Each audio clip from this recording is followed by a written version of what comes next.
Metre से ऊंचे पहाड़ों को ही अरावली हिल्स माना जाए। अब जरा रुकिए, अब तक मैंने जितने भी वीडियो देखे उनमें सुप्रीम कोर्ट पर सवाल दागे जा रहे हैं, कोर्ट को विलन बनाया जा रहा है। लेकिन भाई साहब, यह सिफारिश सुप्रीम कोर्ट की नहीं बल्कि केंद्रीय सरकार की समिति यानी कि सीईसी की है। तो कोई सरकार से सवाल क्यों नहीं पूछ रहा? क्यों हर बार कोर्ट को ही कटघरे में खड़ा किया जा रहा है? अब आपको समझ में भी आ गया होगा कि नेशनल मीडिया इस पे चुप क्यों है। अब पॉइंट नंबर 30 को पढ़िए। अमेरिकस क्वेरी ने क्या चेतावनी दी थी?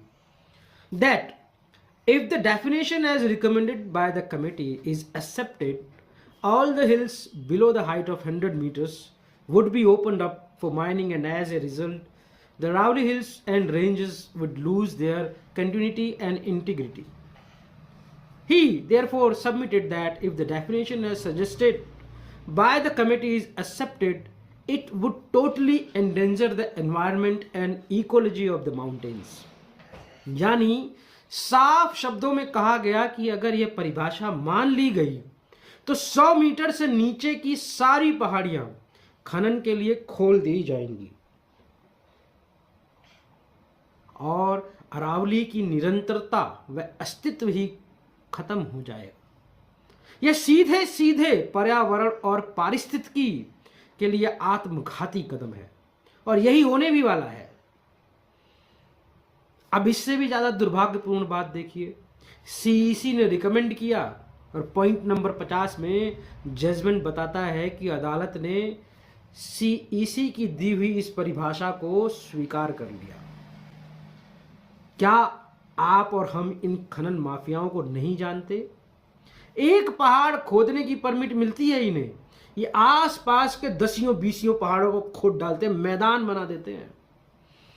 मैंने खुद अपनी आंखों से देखा है। मेरे पिताजी ऐसी ही क्रैशर पॉइंट्स पे जाकर के धर्म कांटे लगाया करते थे।